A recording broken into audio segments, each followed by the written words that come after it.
시간이 빨리 지나서 벌써 한 해 반년을 돌아보고 새로운 반년을 설계하는 그런 맥주 감사 주일을 오늘 우리가 이렇게 맞이하게 되었습니다. 하나님의 은혜가 언제나 여러분 가운데 떠나지 않는 그런 축복이 있기를 간절히 바랍니다. 한스 셀리 박사는 1958년에 노벨 의학상을 받습니다.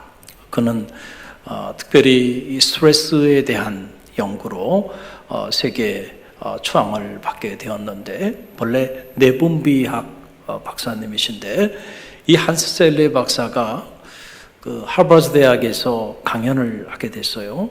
강연을 하는데 그 강연장에 이 젊은 대학생들뿐만 아니고 백발이 이렇게 자리하고 있는 나이 드신 그런 어르신들까지 다 한 자리에 모였어요. 여러분, 미국에서는 보면 제가 공부할 때도 그 클레몬이라고 하는 도시 전체가 세계 미국의 3대 문화도시 중에 하나예요.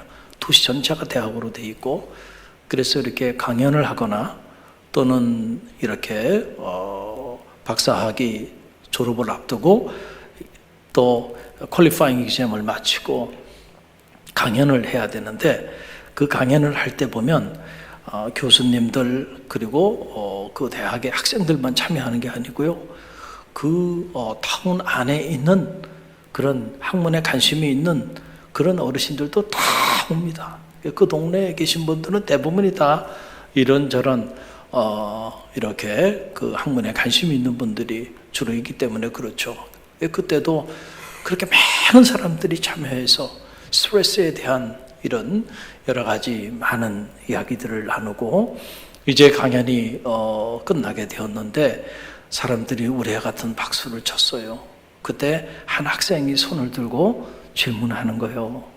한셀리 박사님에게, 박사님, 오늘 강연이 너무너무 뜻깊었는데 간단하게 말씀해 주셔서 너무 감사하고, 딱 한 가지, 그러면은 우리가 스트레스를 극복할 수 있는 하나의 비결이 있다고 한다면 그 하나의 비결은 뭐겠습니까? 라고 물었더니, 그때 주저하지 않고 이 안셀리 박사님이 하신 말씀, appreciations, 감사하라는 거예요. 한번 따라해보세요. 감사하십시오. 감사하라는 거예요. 이 스트레스에 대한 세계적인 고리를 가지고 이 스트레스에 대한 많은 연구를 한 대학자가 결론적으로 한마디 한 말은 바로 뭐냐면, 스트레스를 극복하기 위해서는 감사하며 살라는 거예요. 감사할 때 스트레스가 사라진다는 거예요. 여러분, 언제나 그렇습니다. 감사하는 사람이 스트레스 속에 있는 사람을 본 적이 있나요? 그런 적이 없어요. 여러분, 오늘 우리가 귀한 말씀을 나누길 원하는데, 이 말씀을 나누기 전에 우리 옆에 있는 성도들 바라보며 고백하며 인사하는데, 이렇게 한번 인사했으면 좋겠어요. 마음을 담아서 오늘은 진심으로 감사해요, 덕분입니다. 우리 옆 사람 바라보면서 감사해요, 덕분입니다. 할렐루야. 그래요. 감사해요. 여러분 덕분입니다. 우리 갈릴리 교회가 이렇게 코로나 위기 속에서도 참 은혜로운 교회로 끊임없이 성장할 수 있었던 것은 다 우리 성도님들의 헌신적인 섬김과 또 희생을 통해서 가능했다고 생각됩니다. 오늘 우리가 함께 묵상할 말씀은, 주제는 산자와 죽은 자, 산자와 죽은 자. 오늘 여러분 이 주제를 잘 마음에 기억하시기를 바랍니다. 광야를 지나면서 가만히 묵상해 보면 이스라엘 백성들이 정확히 두 부류로 나눠지는 걸 보게 돼요. 한 부류는 산자들의 부류고 한 부류는 죽은 자들의 부류다. 똑같은 광야를 지나는데 왜 이렇게 나눠질까? 다 똑같이 그들은 출애굽의 위대한 기적을 체험하고, 똑같이 가나안이라고 하는 성민의 비전을 가슴에 품고 같은 광야를 지났던 사람들이에요. 그런데 가만히 말씀을 묵상해 보면 이 사람들이 둘로 갈라져요. 한쪽은 산 자의 그룹이고 한자는 죽은 자의 그룹이다. 차이가 뭘까라고 하는 사실이에요. 여러분, 오늘 이 민수기의 짧은 말씀은 오늘 우리에게 그 비밀을 선명하게 가르쳐 줍니다. 오늘 이야기 속으로 들어가 보도록 하겠습니다. 가나안 족속과의 첫 번째 전쟁이 있었어요. 이 전쟁에서 이스라엘 백성들이 승리하게 됩니다. 이 아랏 전투, 첫 번째 가나안 족속과의 전쟁에서 승리한 직후에 일어난 일입니다. 이제 모세는 이스라엘 백성들을 인도해서 홍해길을 따라 그 에돔 땅을 우회해서 이렇게 지나게 되었습니다. 그런데 이 에돔 땅을 우회하는 그 길은 아라바 사막이 있는 사막지대예요. 그 대단히 거친 곳이란 말이죠. 그런데다가 지금 가데스에서 에돔 땅을 우회해서 가다 보니까 가야 하는 목적지인 가나안으로부터는 더 멀어지는 이런 환경에 처해지게 된 거예요. 그러니까 오늘 성경을 보게 되니까 이스라엘 백성들이 마음이 상했다는 거예요. 마음이 상했다. 여러분, 신앙생활 하시면서 마음이 상하는 안타까움이 없기를 간절히 바랍니다. 마음이 상하면 그때부터 문제가 되는 거예요. 마음이 상했어. 왜 우리를 이렇게 거친 땅으로 인도하는가? 왜 우리가 바로 가나안 땅으로 가지 못하고 이렇게 우회해야만 하는가? 자, 이런저런 일들로 인해서 그들이 심히 마음이 상하게 됐어요. 마음이 상하게 되니까 하나님과 모세를 원망하기 시작합니다. 여러분, 그래서 오늘 본문 5절 말씀을 보세요. 우리 함께 읽어봅니다. 하나님이 백성이 하나님과 모세를 향하여 원망하되 어찌하여 우리를 애굽에서 인도해 내어 이 광야에서 죽게 하는가? 이곳에는 먹을 것도 없고 물도 없도다. 우리 마음이 이 하찮은 음식을 싫어하노라 하매. 그랬어요. 참 이들이 원망하는 모습을 보면 정말 안타깝죠. 어떻게 이렇게 원망할 수 있었을까 하는 생각이 드는데 이런 이스라엘의 백성들의 모습이 사실은 오늘 우리의 모습일 수도 있다는 사실을 우리는 알아야 한다는 겁니다. 오늘 이 사건이 있기 얼마 전에 그들이 가데스에 머물게 될 때에 그때에도 보니까 그들이 마실 물이 그들에게 떨어지게 되자 그때도 불평과 원망을 토로하기 시작했습니다. 그러면서 그때 이스라엘 백성들이 불평하고 원망했던 그 원망이 오늘 본문에 나온 내용과 똑같아요. 그들이 이렇게 말합니다.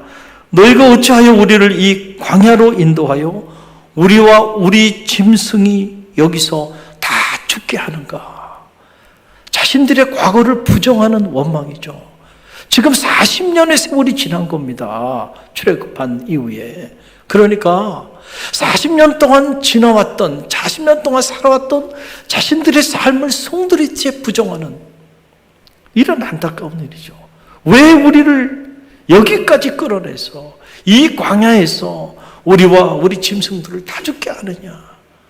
모세가 너무너무 안타까웠겠죠. 그래서 모세가 능력의 지팡이를 가지고 반석을 쳐서 샘물이 솟게 합니다. 그들이 그런 경험했어요. 그리고 얼마 되지 않아서 지금 전쟁이 아랏 전투가 있었고 그 전쟁에서는 승리했지만 또 전쟁을 치른다는 것은 이스라엘 백성들에게 너무도 힘든 일이었기 때문에 전쟁을 피하기 위해서 지금 에돔 땅을 우회해서 지금 가나안 땅으로 가고 있는 그런 과정인데 그들이 그만 그 땅이 좀 거칠고 그리고 우회하는 것이 마음이 불편했던 거예요. 그래가지고 그만 또 불평과 원망을 토로하면서 어떻게 우리를 이곳까지 끌고 나와서 이 광야에서 다 죽게 하느냐고 그러면서 하나님과 모세에 대하여 불평하고 원망하는데 그 내용을 보게 되니까 음식 타령을 하는 거죠. 이 하찮은 음식을 우리가 먹으라는 얘기냐니. 여러분, 이 하찮은 음식이라는 게 뭐냐면 만나거든요. 만나. 40년 전에 이스라엘 백성들이 광야에서 먹을 양식이 떨어졌을 때 하나님이 공급해 주신 음식이에요. 참에 그 만나를 그들이 취하고는요, 만나가 너무 달아. 너무 맛있는 거야. 그래서 굶주린 배를 채우기에 넉넉했어요. 그래서 너무 감사하고 기뻐했습니다. 그런데 그들이 그 만나를 한 40년 먹게 되니까 이제는 이것도 실증이 나는 거예요. 그러니까 가만히 보면요, 아무리 좋은 것도요, 자꾸 먹다 보면은 실증이 나는 거죠. 그러니까 하나님이 이 광야에서 이런 기적 같은 만나를 주셨는데도 그 만나에 대해서도 이런 하찮은 음식을 우린 더 이상 못 먹겠다는 거예요. 그러면서 우리는 이 음식을 싫어한다. detest 이러는 거죠. 자, 이런 모습을 하나님이 지켜보고 계신 거예요. 하나님의 마음이 어땠을까? 우리가 오늘도 예배 드리고 있는데 이 예배는 하나님이 받으시죠. 여러분은 지금 하나님께 예배 드리고 있죠.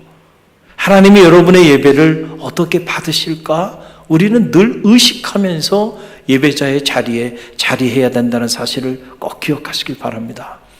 여러분은 말씀을 듣는 청중이 아니에요. 여러분은 예배를 마치 공연처럼 그렇게 즐기다 가는 그런 관객이 아니에요. 여러분 자신이 예배의 주체가 되고 예배의 대상인 하나님 앞에 여러분 한 사람 한 사람이 예배를 드리고 있는 거예요. 과연 하나님은 오늘 나의 예배를 받으셨을까? 우리는 늘 그것을 의식하며 살아야 돼. 불평과 원망을 이렇게 토로하고 있는 이 백성들의 삶을 하나님이 보시고요, 하나님께서 진노하셨다는 거예요. 진노. 여러분 성경 어디를 봐도요, 불평과 원망을 하게 되는데 그런 모습을 보고 하나님이 기뻐하셨다라고 하는 기록은 단 한 구절도 나오지 않는다는 거예요.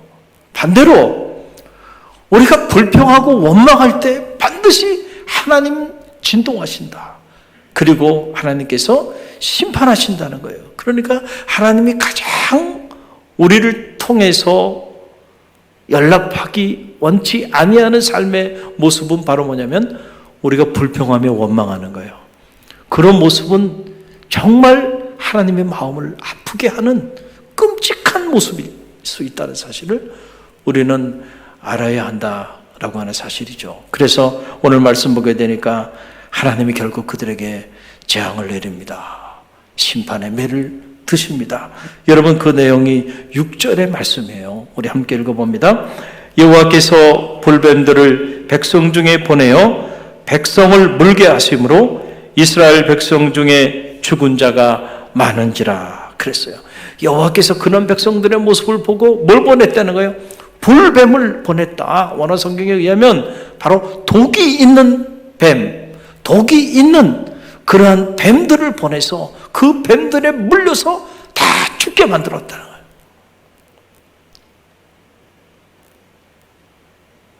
여러분이 얼마나 안타까운 일이에요.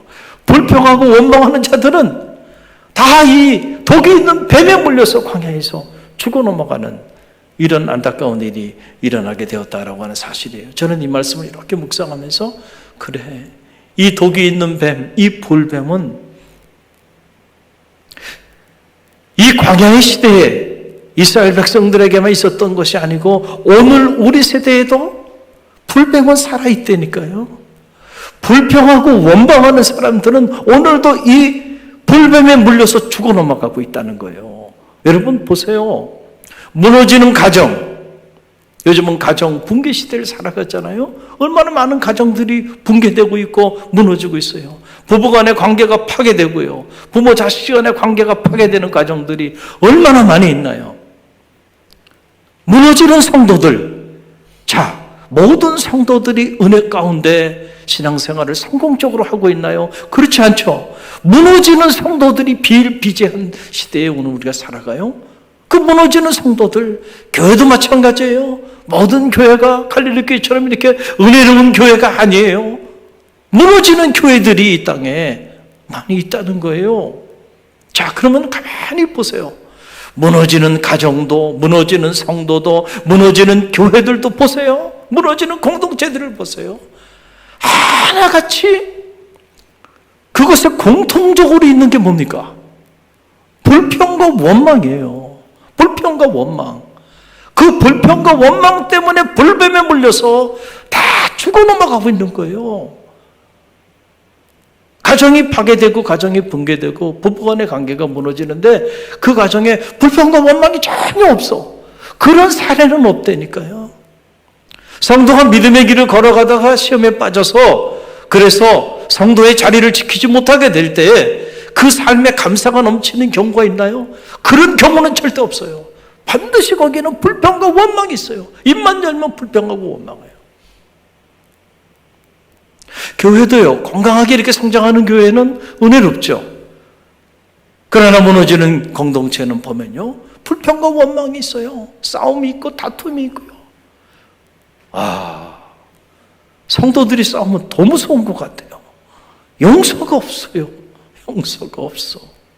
세상 사람들은 그저 화나면 소리 한번 질렀다가 그리고 같이 술이라도 한잔 하면서 그냥 훌훌 털어버리기도 하는데 성도들은 술을 안 드셔서 그런가?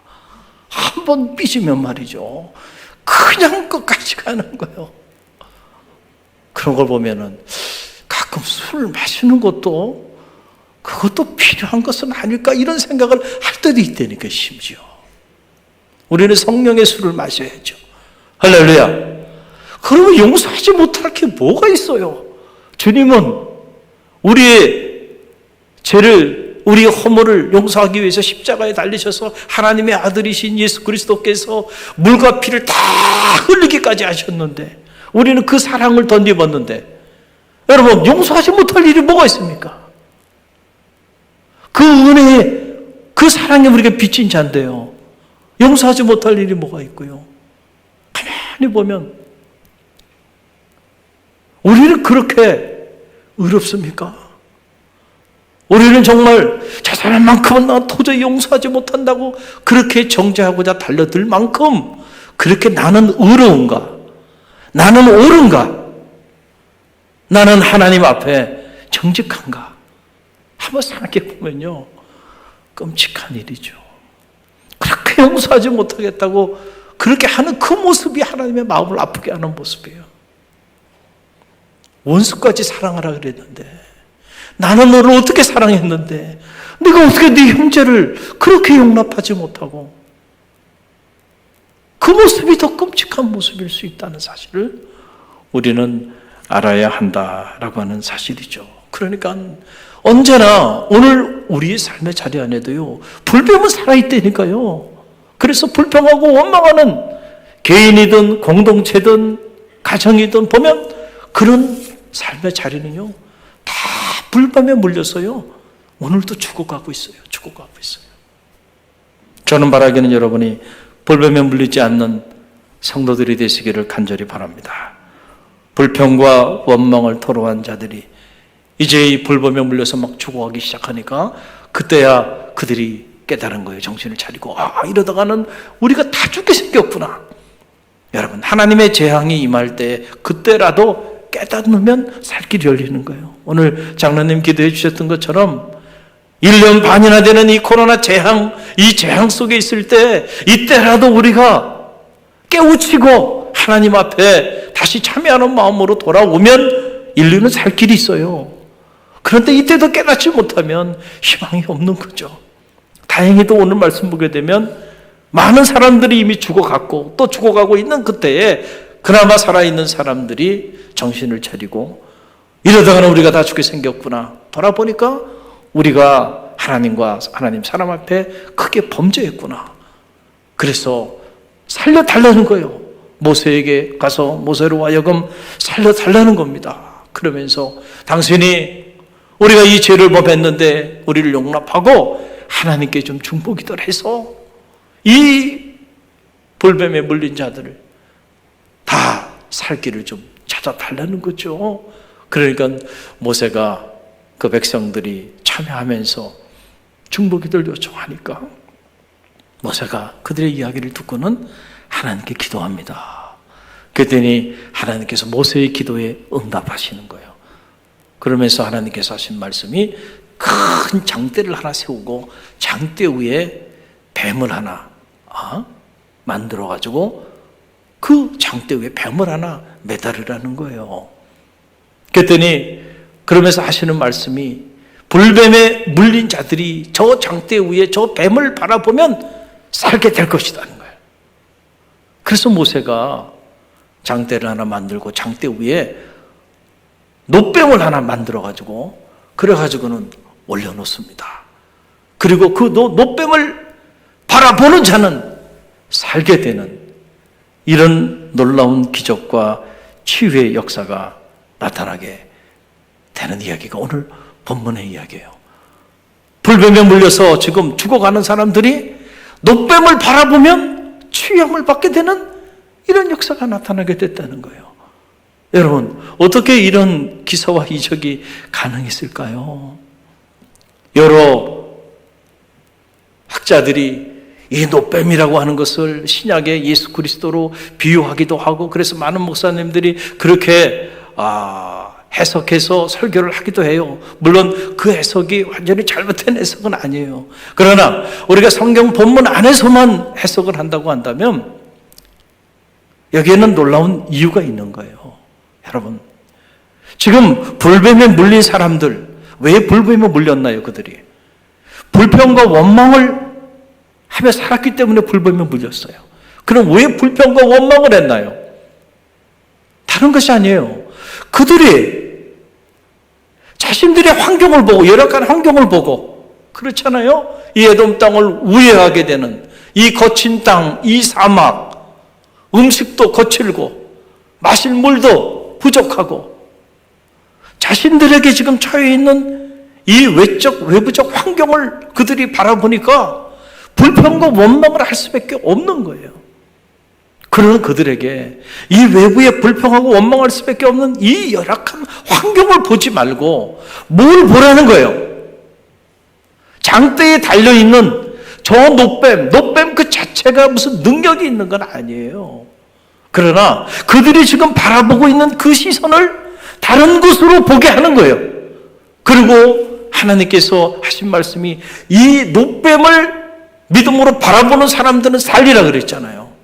그러니까 어떻게 보면 말도 되지 않는 일이죠. 여러분이 지금 불뱀에 물렸는데 불뱀에 물린 사람들에게 저 장대에 놋뱀 하나 만들어 놓고 그 놋뱀을 바라보면 치유함을 받을 거라 그러면 누가 믿겠냔 말이에요. 그러나 여러분, 놀라운 일은 바로 뭐냐면요, 그때 그 이스라엘 백성들이 모세의 말에 순종하면서 하나님의 그 말씀을 신뢰하고 불뱀에 물린 자들이 그 장대 위에 있었던 놋뱀을 바라봤다는 거예요. 할렐루야. 그럴 때에 그들이 치유함을 받게 되는 그런 역사가 나타나게 됐다는 거예요. 놋뱀 자체가 위대한 능력이 있어서가 아니고요, 놋뱀을 바라보면서 더 이상 환경을 바라보지 않게 하는, 그리고 무엇보다 놋뱀을 바라볼 때에 하나님과 모세를 신뢰하고 무엇보다 하나님의 말씀을 신뢰하면서 저 놋뱀을 바라보면 살 거라고 하는, 그래서 살 길을 하나님의 말씀에서 찾았기 때문에 그들이 똑같은 상황 속에 있었지만은 더 이상 불평과 원망을 하지 않는 사람들로 변화되게 됐다는 그런 사실이죠. 여러분 보세요. 성경에는 자세히 구체적으로 당시 이스라엘 백성들의 마음의 상태가 어떻게 바뀌었을까 기록은 없어요. 그러나 우리가 충분히 추측이 가능한 건 바로 이겁니다. 여러분 보세요. 불평과 원망이 있었기 때문에 불뱀에 물렸죠. 그런데 그 불뱀에 물린 자들이 놋뱀을 바라보면서 치유함을 받았다 그러면은 놋뱀을 바라보는 순간에 그들의 내적인 변화가 있었다는 얘기죠.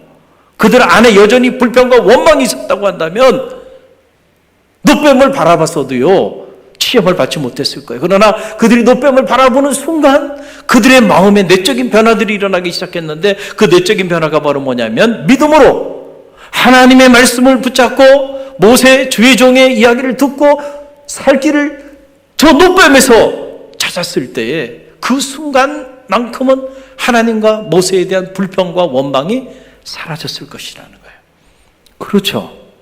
하나님과 모세에 대한 불평과 원망이 가득한데 하나님 말씀대로 모세가 말하는 대로 놋뱀을 찾아봤겠는가? 아니에요. 그들이 놋벽을 쳐다보는 순간 하나님과 모세에 대한 불평과 원망이 그들의 안에서 사라져 버렸어요. 여러분, 불평과 원망이 사라지고 나면 그 마음의 공간에는 빈 공간으로 남을까요? 아니에요. 거기에는 감사와 기쁨이 찾아온다니까요. 이게 놀라운 영적인 원리예요. 여러분 잘 보세요. 빛과 어둠과 똑같은 겁니다. 빛과 어둠과 똑같아요. 여러분, 빛이 우리 가운데 임하면 어둠이 사라져요, 사라지지 않아요? 사라지죠. 사라지게 돼 있어요. 어둠이 있는 곳에는 무엇이 없는 거예요? 빛이 없는 거예요. 빛의 부재. 그러니까 빛과 어둠은 공존할 수가 없는 겁니다. 공존할 수가 없어요. 빛이 없는 상태가 그냥 아무것도 없는 상태로 있는 게 아니고, 빛이 없는 상태는 칠흑 같은 어둠이 있는 거예요. 이해가 되시죠? 그럼 빛이 있는 공간에는 어둠이 있을 수 있을까요, 없을까요? 어둠이 없어요. 빛이 있으면 어둠은 사라지게 돼 있다는 거예요. 불평과 원망이라고 하는 이 어두운 마음과 감사와 기쁨이라고 하는 이 밝은 빛의 마음은요, 공존할 수가 없습니다. 공존할 수가 없어요. 그래서 내가 불평하고 원망하면서도 동시에 막 감사하고 기쁨이 있는 사람은 있을 수가 없다니까요. 반대로 내가 너무너무 감사해, 너무너무 기뻐, 그런데 동시에 내 안에 불평과 원망이 막 있어, 이런 경우는 있을 수가 없다나 라고 하는 사실이에요. 그러니까 환경을 보고 불평과 원망이 막 가득 찬 자들은 불뱀에 물려 죽어 넘어가는데, 그들이 장대를 보는 순간 적어도 모세와 하나님에 대한 불평과 원망이 사라져버리고 살 길을 하나님과 주의 종에게서 찾은 거 아닙니까? 할렐루야. 그 순간에 그들에 대한 불평과 원망이 사라지면서 그 어두운 마음이 사라지는 그 자리에 빛의 마음이 임한 거죠. 할렐루야. 감사하는 마음. 그 마음이 그들 안에 찾아오기 시작하니까 치유함을 받게 되는 이런 기적의 역사가 나타나게 되었다라고 하는 사실이에요. 여러분 기억하세요. 언제나 살 길은 감사에 있습니다. 할렐루야.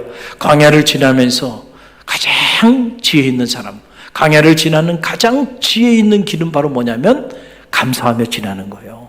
할렐루야. 우리가 감사만 할 수 있다고 한다면, 이 감사만 잊어버리지 않을 수 있다고 한다면 이 광야가 축복의 땅이 될 수 있어요.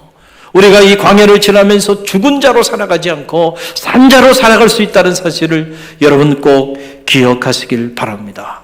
감사할 때 치유의 문이 열리고요, 감사할 때 행복의 문이 열리고요, 감사할 때 기적의 문이 열리고요, 감사할 때 구원의 문이 활짝 열리게 되는 거예요.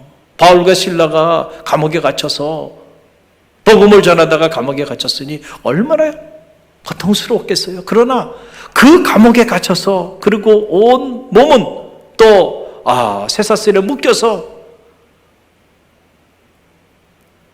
정말 너무너무 안타까운 상황에 처해 있게 되었지만은, 그러나 그들이 그 상황 속에서 불평하거나 원망하지 않고요, 하나님을 찬양했다. 감사로 하나님을 찬양했다는 거예요. 놀라운 일이죠. 환경을 보지 않았어요. 매여 있는 환경을 보지 않았습니다. 그걸 봤다고 했다면 얼마나 불평하고 원망했겠어요. 아니, 하나님 어떻게 이럴 수 있어요? 주님 어떻게 우리한테 이럴 수 있어요? 복음을 전하는데 어떻게 우리를 감옥에 집어넣고 이 감옥에서 이 쇠사슬에 묶여서 이게 지금 뭐 하는 일입니까? 충분히 불평하고 원망할 만한 상황이에요. 그러나 불평하고 원망하지 않았다는 거죠. 감사로 찬양했다. 그랬을 때 그 감사의 기도와 감사의 찬양의 소리가 온문이 열리는 기적을 가져오게 됐다는 사실을 여러분 꼭 기억하시길 바랍니다. 그걸 통해서 저 유럽의 빌립보 교회가 세워지는, 유럽의 복음이 전해지는 그런 위대한 역사가 바로 그들이 감옥에 갇혔을 때 이 일로 인하여 이루어지게 되는 놀라운 반전이 일어나게 됐다는 사실을 우리는 꼭 기억해야 합니다. 이스라엘 백성들이 불평하고 원망할 수밖에 없는 그 상황에 그들이 있었던 거 우리는 충분히 이해가 돼요. 그러나 또 돌아보면 말이죠, 그 순간에도 그들이 감사할 제목들이 얼마나 많이 있었는가. 그러니까 우리가 초점을 어디에 맞추느냐에 따라서 달라지는 거예요. 여러분 한번 보세요. 이스라엘 백성들이 당시 그들이 감사할 기도 제목이 뭐가 있었을까? 제가 어려움 잡아 이렇게 생각해 봐도 감사할 기도 제목들이 당시에 엄청나게 많았어요. 430년 동안 그들이 이집트에서 노예로 종살이했습니다. 그들의 울부짖는 소리가 하늘에 닿았다. 그 정도로 고통 가운데 정말 짐승처럼 취급받으면서 노예로 살았어요. 그들을 해방시켜 주신 이가 누구예요? 하나님이시죠. 자유인이 되게 해주셨고 성민이 되게 해주셨고 그리고 그들에게 출애굽의 기적을 보여주신 이가 누구예요? 하나님이시죠. 그들 앞에 홍해가 가로막혔을 때 그 홍해를 가르시고 그들이 근심하고 걱정하고 염려한 대상이었던 애국 군대를 수장시키며 구원의 노래를 부르게 해주셨던 분이 누구예요? 하나님이시죠. 어디로 가야 할지 갈 바를 알지 못할 때 낮에는 구름 기둥으로 밤에는 불 기둥으로 그들을 인도하여 주신 이가 누구세요? 하나님이시죠. 그들이 먹을 양식이 없어서 불평하고 원망할 때 날마다 40년 동안 무려 만나와 메추라기를 먹이셔서 굶어 죽지 않게 해주셨다는 거예요. 하나님이 딱 일용할 양식을 그들에게 주셨어요. 마실 물이 없을 때 마라에 쓴물을 달게 해주셨고요. 수많은 적들이 쳐들어왔을 때 그 적들을 물리칠 수 있도록 하나님이 지켜주셨고 무엇보다 하나님의 성민으로서 말씀을 주셨잖아요. 주의종, 위대한 주의종 모세 같은 위대한 인물을 그들에게 보내셔서 하나님의 말씀을 날마다 들을 수 있는 그런 영적인 기회를 주셨잖아요. 무엇보다 하나님의 성민으로 살아가게 하기 위해서 십계명을 주시고 이제는 계명을 따라 살아가는 거룩한 백성이 되게 주셨잖아요.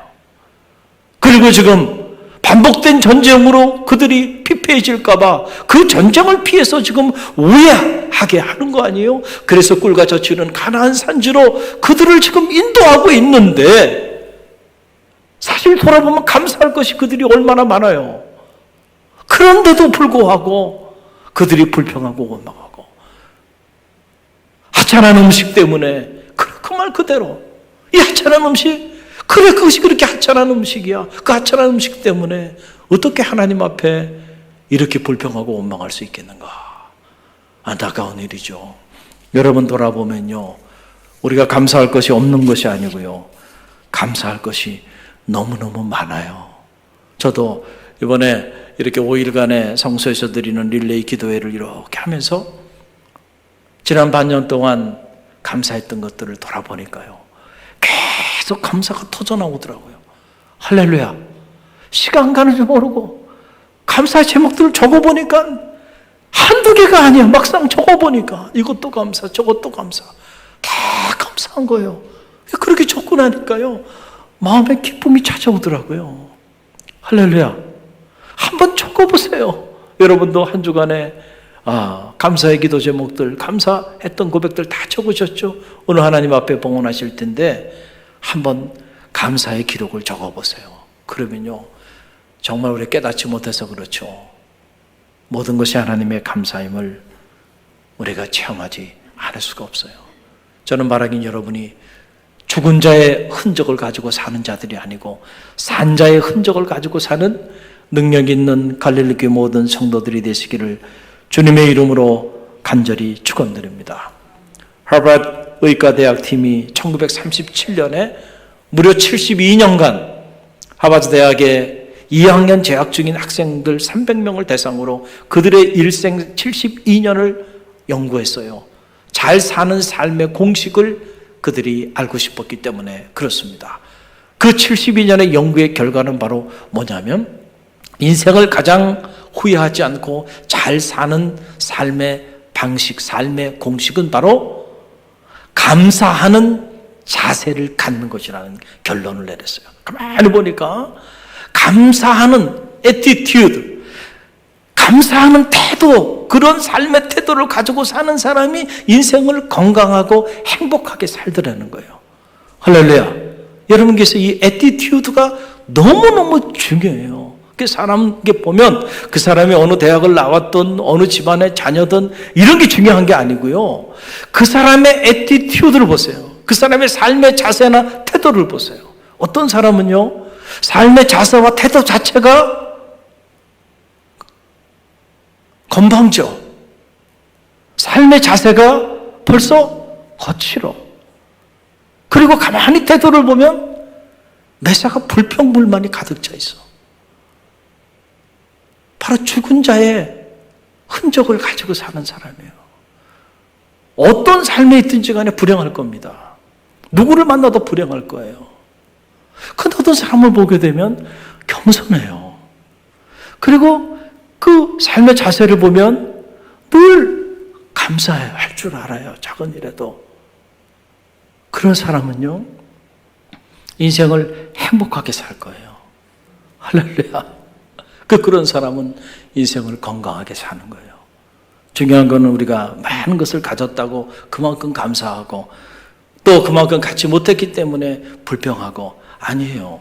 가만히 보세요. 많은 것을 가져도 불평과 원망 속에 아주 애티튜드 자체가 불평과 원망을 가지고 살아가는 사람들이 있는가 하면, 남보다 그렇게 많이 갖지 못했어도 늘 겸손하고 감사하는 마음을 가지고 그렇게 행복하게 사는 사람들도 우리 주변에 얼마든지 많이 있어요. 할렐루야. 중요한 건 오늘 우리가 어떤 애티튜드를 가지고 살아가느냐. 인생의 광야를 지나는 최고의 비결은 바로 감사합니다. 저는 바라는 여러분의 이 짧은 인생의 여정길이 하나님을 향한 감사로 채워지는 은혜가 있기를 간절히 바랍니다. 사도 바울은 골로새 교우들을 향하여 골로새서 4장 15절, 17절 말씀에서 이렇게 선포해 주었습니다. 우리 함께 읽어봅니다. 그리스도의 평강이 너희 마음을 주장하게 하라.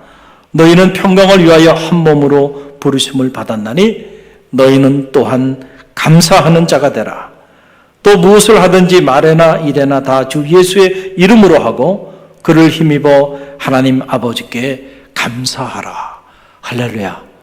우리가 하나님께 부르심을 받은 이유가 어디 있는가? 그것은 바로 감사하는 자로 살기 위하여 부르심을 받았다. 그러니까 우리 그리스도인들의 삶의 특징은 죽은 자의 특징을 가지고 사는 사람들이 아니고 산 자의 특징을 가지고 사는 사람들이에요. 그리스도의 향기는 다른 게 아니에요. 감사의 향기입니다. 불평과 원망의 향기는 그리스도인의 향기가 아니에요. 할렐루야. 그러니까 여러분의 삶에 어떤 경우에도 감사와 기쁨이 사라지지 않는 은혜가 있기를 바랍니다. 그래서 항상 기뻐하라. 쉬지 말고 기도하라. 범사에 감사하라. 이는 예수 그리스도 안에서 너희를 향한 하나님의 뜻이라. 이렇게 말씀해 주신 거예요. 오늘 특별히 한 해 반년을 돌아보고 또 새로운 한 해의 반년을 우리가 설계하며 나가는데, 이 맥주감사주일 무엇보다 여러분의 마음에 감사가 채워지는 축복이 있기를 간절히 바랍니다. 할렐루야. 그래서 여러분이 머무는 자리마다 죽은 자의 향기가 뿜어나오는 게 아니고요, 산 자의 생명의 향기가 뿜어나오는 그런 축복, 그런 기적이 있기를 주님의 이름으로 간절히 축원드립니다.